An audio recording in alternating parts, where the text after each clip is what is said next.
अपने पसंदीदा मौजू पर शोज़ देखने के लिए लाइक और सब्सक्राइब करना ना भूलिएगा और बेल बटन पर क्लिक कीजिएगा।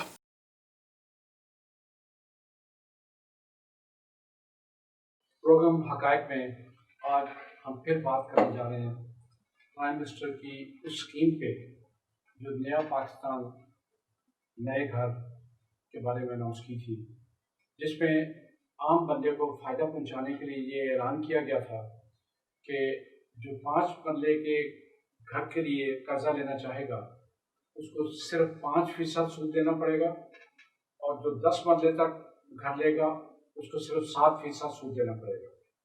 इससे एक जो वाज़ेह तासुर ये उभरता था कि ये स्कीम आम बंदे को घर खरीदने के लिए की गई है ताकि वो कहीं भी घर खरीदना चाहे किसी स्कीम में, या कोई घर भी बना बनाया घर भी, तो उसके लिए यही रेट होगा। लेकिन कल से जो इनके वज़रा और नए पाकिस्तान हाउसिंग स्कीम के एमडी की प्रेस कॉन्फ्रेंस आई, उससे एक तासुर और जन्म ले रहा है। वो तासुर ये है कि शायद, बल्कि उस सुनने के बाद ये यकीनी हो जाता है कि ये स्कीम सिर्फ चंद कंस्ट्रक्शन कंपनियों को फ़ायदा पहुंचाने के लिए अनाउंस की गई है और उस पर ये ऐलान किया गया कि ये स्कीम जो है वो इससे है कि जो कंस्ट्रक्शन कंपनियां घर बना के इन लोगों को देंगी, ये कर्जा उनके लिए होगा और उनको 330 अरब के करीब कर वो फंड्स एलोकेट किए गए। बैंकों को हदायत जारी की गई कि वो इन कंपनियों को कर्जा दे। ये एक नया मखमसा हम कह सकते हैं, एक नई उलझन है जिसमें शायद चंद कंस्ट्रक्शन कंपनियों के मालकान ने, जिनके बारे में पहले ही ये इल्ज़ाम है कि वो प्राइम मिनिस्टर साहब के दोस्त हैं और ये हर स्कीम उनके लिए बनती है, कहीं उन्होंने प्राइम मिनिस्टर को फिर तो नहीं चक्कर दे दिया। होना तो ये चाहिए था कि जो बंदा जहां मर्जी को घर खरीदना चाहे उसके लिए कर्जे की सहूलत मैसर हो। बल्कि मैं तो इसमें इस हद तक ये तजवीज़ देना चाहूँगा कि अगर इक्विटी पहले 20% है तो इन घरों के लिए 10% कर दी जाए। घर ने कहीं नहीं चले जाना, घर की कीमत बढ़नी है, बैंक को फ़ायदा ही होना है और जो भी बेघर आदमी है वो अपना घर दोबारा बैंक के हवाले नहीं करना चाहेगा, वो कहीं से भी करे वो बैंकों के पैसे वापस करेगा। इसके साथ साथ कुछ चीज़ें और भी हैं। नाज़रीन, आपके इल्म में होगा कि बैंकों के कवानीन भी अजीबोगरीब हैं। उन्होंने अपने चंद साथियों को फ़ायदा पहुंचाने के लिए कुछ स्कीमें बनाई होती हैं जिन पे अमल करते हुए वो घूम फिर के अपने रिश्तेदारों को, दोस्तों को, ताल्लुकदारों को वो फ़ायदा पहुंचाते हैं। यहाँ भी सूरत हाल ये है कि ओवरसीज पाकिस्तानीज़ को ना घर के लिए कर्जा मिलता है, ना गाड़ी के लिए कर्जा दिया जाता है।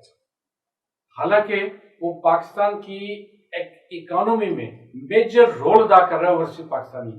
आपकी जितनी एक्सपोर्ट्स हैं उतनी तकरीबन फॉरेन रेमिटेंसेस भी हैं और अगर वो रेमिटेंसेस ना भेजे तो आपकी मुल्क की इकोनॉमी की कमर वैसे टूट जाती है।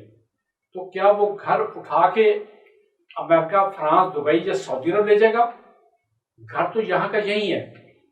गाड़ी भी उसकी कहीं पाकिस्तान से बाहर नहीं जा सकती कि पाकिस्तान से बाहर गाड़ियाँ पाकिस्तान के मुकाबले में शायद चौथा हिस्सा भी उसकी कीमत नहीं है। जो गाड़ी या 30 लाख की है, आप बाहर से 7 लाख की ले लें तो वो गाड़ी भी उठा के घर ले जाएगा।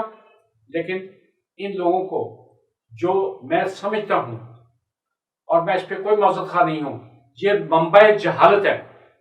एक होता है जाहिल आदमी, एक मंबा उसको कहते हैं जहां से जहालत फूटती हो। ये मंबा जहालत है। इन्होंने हर ऐसी पॉलिसी बनाई है जिसमें दूसरों के लिए मुश्किलात पैदा की जा सके और दूसरों के लिए इतनी तकलीफ पैदा की जाए कि वो बेचारा छोड़ छाड़ के भाग जाए, इनके पास ही न पटके। ओवरसीज पाकिस्तानी को बहुत मसाइल है। खास तौर पे आपने भी शायद नोट किया होगा कि जितने अदालतों में मुकदमात हैं उसमें कम से कम 50-60% ओवरसीज पाकिस्तानियों के हैं जिनके प्रॉपर्टीज पे कब्जे हो चुके اور اس میں کچھ ایسے بدقسمت بھی ہیں جنہوں نے اپنے بھائیوں کو، بہنوں کو، بہنوئیوں کو، سالوں کو، خاص طور پہ یہاں سالہ گروپ سب سے اہم ہے کہ جو اپنے پیدائشی حق سمجھتا ہے بہنوئی کے پیسے پہ قبضہ کرنا، وہ ان کو پیسے بھیجے کہ ہمارے لیے پلاٹ خرید لو یا گھر خرید لو. وہ بیچارہ باہر کما کے خون پسینہ بہا کے پیسے بھیج رہا ہے، اور یہاں اس سالے صاحب نے، بہنوئی صاحب نے، بھائی نے اپنے نام پہ وہ پراپرٹی خرید لی. وہ 5-10 سال بعد جب واپس آتا ہے وہ کہتا ہے میرا گھر دکھا دو. اگر اسے پتا ہو کہ جب مہینے 2 مہینے کے لیے آئے تو اسے گھر دکھا کے خاموش کر دیتے ہیں. اگر وہ پتا مشکل آ گیا ہے تو کہتے ہیں یہ مسئلہ ہو گیا تھا، وہ ہو گیا تھا، مجھے اپنے نام پہ خریدنا پڑی، اب میں تمہیں پیسے واپس کر دوں گا. وہ ایک نئے سے نیا چکر اسے دیتے ہیں، ایک نیا فراڈ کا سلسلہ نیا شروع ہو جاتا ہے، اور خاندان تباہ ہو گئے، لڑائیاں جھگڑے بڑھ گئے، مقدمے بڑھ گئے.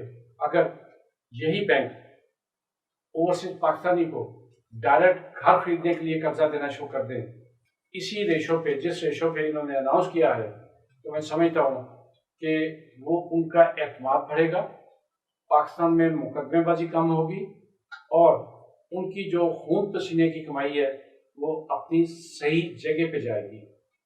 اور ایک چیز اور بھی پرائم منسٹر صاحب آپ سے درخواست کرنی ہے کہ اگر یہ قرضے صرف کنسٹرکشن کمپنیوں کو فائدہ پہنچانے کے لیے کیے گئے ہیں تو پھر اللہ آپ کی حالت پہ بھی اور عوام کی حالت پہ بھی رحم کرے.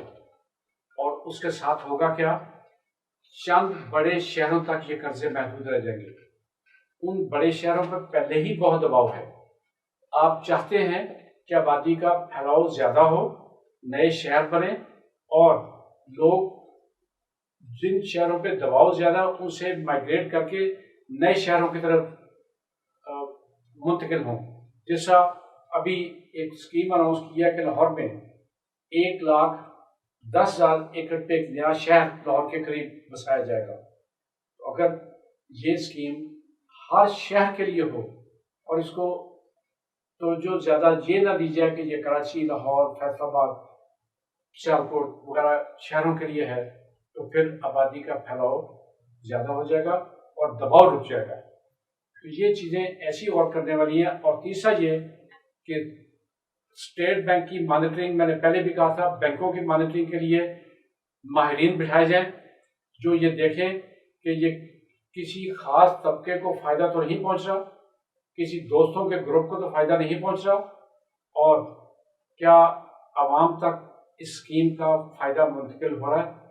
تو لوگ آپ کو صدیوں تک دعائیں دیتے رہیں گے، ورنہ جو پہلے ہو رہا ہے وہی چلتا رہے گا. جو ظلم عوام کے ساتھ ان 35 سالہ لٹیروں، ڈاکوؤں، چوروں نے کیا، وہ آپ کے ساتھی بھی کر جائیں گے.